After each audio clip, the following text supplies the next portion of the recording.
We are doing great. We won't stop singing, we won't stop voting, helping others to have their votes counted, calling people, seeing how they're doing, helping strangers and loved ones. We won't stop listening and writing cards and caring, and we won't stop bringing one another meals and preparing to help those who are oppressed, trying to bring human rights to others, stopping and listening when someone is experiencing hurt. Those are all great things that we do together as churches, as Unitarian Universalists. You probably do more than you realize, and I know you will not stop doing those things. And thank goodness you will not stop. And we're finding ourselves in a time where change might be helpful. Change might help us do more great in the world, do more helpful things in the world, and share our good messages of the 7 principles or the 8 principles, all of the messages of our covenant not being sealed. We could share those things with more people, but to do that, we might have to do something different. We might have to change the pond. We find ourselves in a time of needing to act out our faith. Some of you might worry, even if I use the word faith, thinking it must mean one particular kind of religion. But the etymology says that faith is a strong belief, a trust, and a confidence. As Unitarian Universalists, our faith comes in action. That is how we build community, how we build and develop our beliefs in one another, how we strengthen our faith muscle to learn more about other faith ideas, about other forms of truth. That's how we continue to work with conviction, which is another part of faith. Exercising our convictions means that we do this work together. We cannot do it alone. One of my heroes, a hero who was reading all about Ernestine Rose, who you heard about in that reading, in the late 1800s was Reverend Dr. Florence Buck. Now, I feel like Reverend Buck was one of my best friends, even though I never met her. Maybe you'll hear me preach about her someday in the future, but for now you should know that she was one of the first women preachers in our faith, and certainly one of the most accomplished. She once stated, "One's goodness should be shown not alone by the way he treats his family, his neighbors, his personal friends and associates, but also by the way he treats those more remote, the worker, the poor, the foreigner, and yes, even the criminal and the outcast." Florence Buck was guiding us through our first and second principle when she talked about the worth of every person, about justice, equity, and compassion in human relations. Now I look at how Turtle treated Beaver. Turtle had every intention to make Beaver the outcast. I bet if we had asked Beaver, "Would you like a healthier pond?" Beaver would have said yes, that's why he made one. But if we would have asked Turtle, "Would you like a healthier pond? One with even more fish, and maybe we could make it deeper and more diverse. Would you like that?" I'm willing to bet that Turtle would have gone to a visioning and strategic planning meeting and said, "Give me the better, deeper, more diverse pond." If he would have been in one of those sessions where we vote with our little colored stickers, he'd be putting his sticker up there. Now, when I first heard that story about Turtle and Beaver, I gotta tell you, I was rooting for Turtle. I was happy when Turtle won. And then I got to thinking. I contemplate about how, as Unitarian Universalists, we often get really excited about an idea, or sometimes about one principle or another. It's easy to get excited about searching for truth and meaning without applying it. Or sometimes I get caught up in my own studies for a sermon topic that way.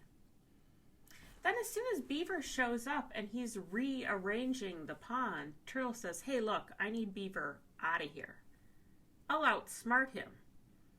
I will beat him and make him leave." Have you ever seen that happen at a workplace or in your family with someone new who's dating someone, or maybe even in your churches. We start to root for Turtle, right? I mean, yeah, get out of there, Beaver. You ruined the pond. And I wonder, was Turtle acting out of the fifth principle of democratic process, forgetting that the goal of the sixth principle is peace, liberty, and justice? Turtle has this pond. The pond isn't perfect. He likes it. It's all good. In fact, if he ever was in previous conversations about dreaming of a bigger and better congregation, pond, he has probably forgotten about those because Beaver just changed things around. Now, I bet Beaver's saying that, hey, wait a minute, didn't Turtle say he wanted a deeper and healthier pond? Didn't they invite me by that outreach effort that they did? Did Turtle forget that he was a Unitarian Universalist Turtle? There aren't that many UUs, and there must be even less Turtle UUs, right? So I'm thinking that when Turtle wants Beaver to leave, Turtle is forgetting all about the interdependent web in the seventh principle, right? When Turtle discovered Beaver in his pond, and Beaver had made all these changes to the pond, while Turtle was sleeping and frankly wasn't participating, right? Turtle comes out and is like, hey, I'm mad. Maybe Turtle was at his summer place, we could say. We know he was at his winter place, but was Beaver a young person who was maybe out protesting and wanting black and brown and indigenous lives to matter? Was Beaver like the Ernestine Rose of the pond asking to see the king because the laws of the pond were illogical? Were Beaver and Ernestine Rose like the early humanists following a scientific process, wanting to bring meaning for the sake of decency? We know that our early humanists were reading about Ernestine Rose before they wrote the first manifesto. We didn't call them principles back then, but both Florence Buck and Ernestine were writing about the first principle in their works. The inherent worth and dignity of all people was very popular amongst Unitarians and Universalists. We had much the same language in our writings. We had that in common. In Ernestine's life, she was viewed as disruptive. She was outlandish. Maybe she was labeled foolish by some who wanted change but thought that she wanted too much too soon. Had pandemic come to the pond, would Turtle and Beaver find that they really needed one another? Would the community need to do an organizational assessment or a SWOT analysis? Would they find that if they did a talent inventory, that Turtle was super helpful at burying eggs and Beaver was skilled at building structures? After Beaver is gone, Turtle is all happy that Beaver has left. He beat him. He outsmarted the Beaver. Turtle didn't think he needed the Beaver, right? Like all controversial stories, I find myself wondering what other outcomes there could have been if Turtle would have liked resting and sunning himself on the dam that Beaver built. Maybe Beaver was trying to reveal the soul of the pond. Perhaps Beaver was building a whole new way to look at what the pond community could be. Now, author and activist Parker Palmer described both the shyness and the tenacity of the soul in his work, A Hidden Wholeness. He said the soul is like a wild animal, tough, resilient, resourceful, savvy, self-sufficient. The soul knows how to survive in hard places. Yet despite its toughness, the soul is also shy, just like a wild animal. It seeks safety in the dense underbrush, especially when other people are around. If we want to see a wild animal, we know the last thing we should do is go crashing through the woods yelling for it to come out. But if we are willing to walk quietly in the woods and sit patiently at the base of a tree, breathe with the earth, and fade into the surroundings, the wild creature we seek might put about an appearance. We might see it only briefly and only out of the corner of our eye, but the sight is a gift we will always treasure. Susan Beaumont, who writes How to Lead When You Don't Know Where You're Going, a book I've been studying a lot, she talks about that too, the soul of an organization. The funny thing is that Turtle looks around and the pond is now deeper. It has more fish and the variety of fish are more delicious. The pond has more oxygen. And Turtle realizes that the beaver that he kicked out had made the pond far more fabulous. Someday we might be the turtle looking around saying, oh, now I see how the pond is healthier. The neighborhood looks better. The church feels more cozy. Have you ever decided to do a remodeling project and then the construction starts and you think, why did I ever do this? My home is all upset. There is dirt everywhere. You hate it. I hate it. But you can't quit. I mean, most of us just can't move down the street to another place and wait for the construction to be done. We have to stay there. We have to clean it. It's a mess. We wait. We try to manage all the change, and then one day it's done. You look around and say, wow, this does look great. Or, how did I ever live without that bathroom?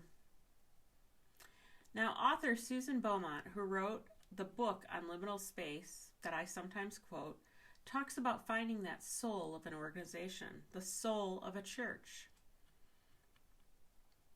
She talks about having divine sparks to behave like divine glory, that's the soul. We cannot witness it or engage it directly. We can only watch from the cleft should the soul pass by. Now, if we are in a liminal time because of all the chaos around the elections and COVID-19 and leadership changes, how do we figure out where we're going? And how do we get there? Well, we have these wonderful 7 principles to help us build our pond. Not only that, we have these great checklists and guides about what we should do in churches during times of change. We know we should work on mission and vision and covenant. Get real clear about who are we and what does church mean? What am I looking for in my own life? What shape do we want for our pond? Do we want a lot of different fish, or should we be happy, pre-Beaver, how the pond was? Susan Beaumont talks about that in times of liminal change, changing times, there are 4 areas of congregational health to think about, and those apply to our own lives too. The first is deepening discernment. If you discern about your faith and you discern about your church, you will end up in a better place. Shaping institutional memory. Personally revisit your memories. In community, revisit your history. This means looking hard at the whole history, not the stories that are easier to tell, not just the pretty parts. Clarifying the purpose. Doing vision work is the third. And 4th is engaging emergence. Have you heard about emergent strategies and chaos during times of change?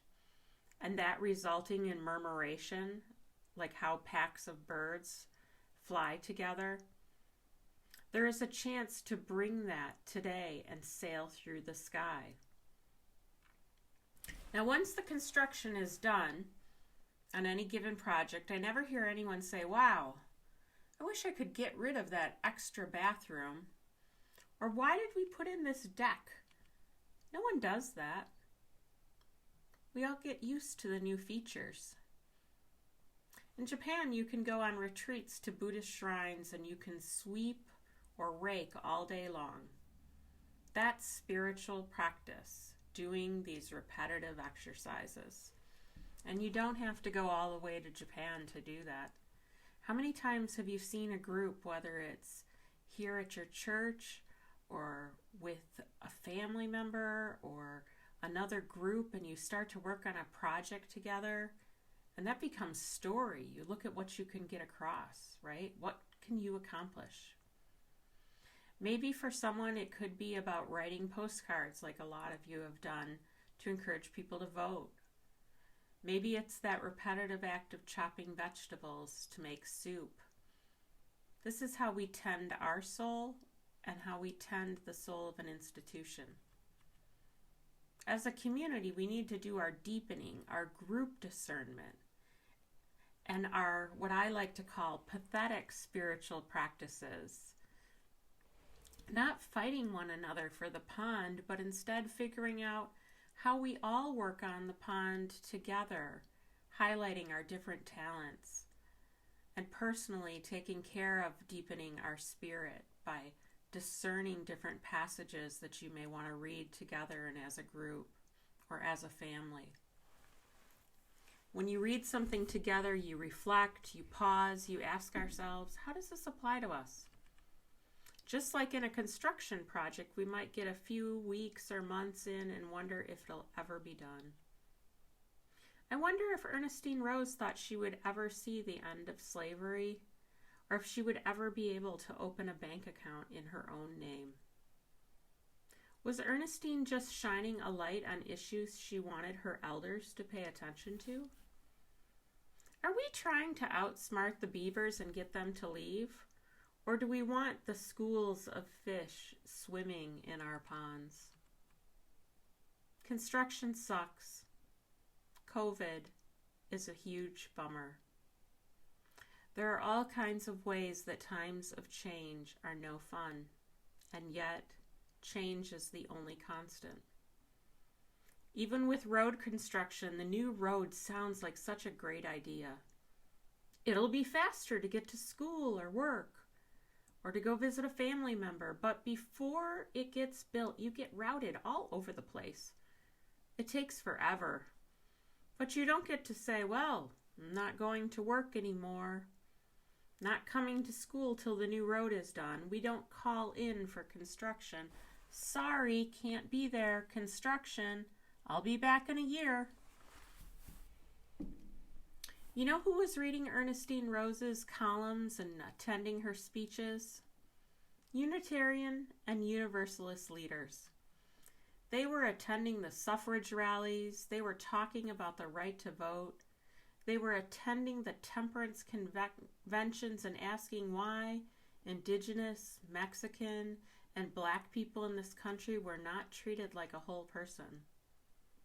I wonder, what would Unitarian Universalism look like without Ernestine Rose? You know who else was reading those articles about Ernestine? My friend, Reverend Dr. Florence Buck, who was quoted earlier in this sermon.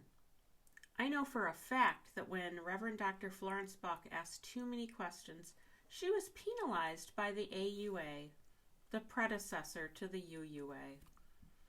They were tired of her work to bring equity and to the races and to all the sexes. They wanted her to stop talking about suffrage. She had to get quiet to survive her ministry. But like so many Unitarians, she would not stop. You are all not so different from our abolitionist and suffragette ancestors, or the Unitarian ministers who traveled to Europe to bring relief to hundreds of endangered Jews and refugees, or our UU ministers who went to Selma in 1965. Our spiritual ancestors have been stepping out boldly, using creativity to deliver love in the most needed places. Often these efforts have been led by youth and younger adults. Our fellow congregants are also bringing creativity and justice to corners of our communities that need it. I am surely grateful to all of them. I'm grateful to the turtles and the beavers. You are all offering us bold and creative methods of making a more just and caring community. Join us in celebrating all of those beavers and the turtles and the fish. Go there. Vision the bold ideas. Be the one that says something outlandish, and even better, be the second one to support the outlandish idea. I am sure that Ernestine Rose seemed bananas 200 years ago. I am sure that the beaver seemed pretty bananas too. But now it seems ridiculous to not embrace those ideas. Maybe instead of criticizing the beaver in your life, ask some questions. Why are you moving that pond around? Are there benefits to doing that to the pond? How did you make that decision? Just like I reminded you in the beginning, we can be good at caring for our communities. We can illustrate that. Remember that in liminal times, you can be curious. You can ask questions about what Beaver is doing.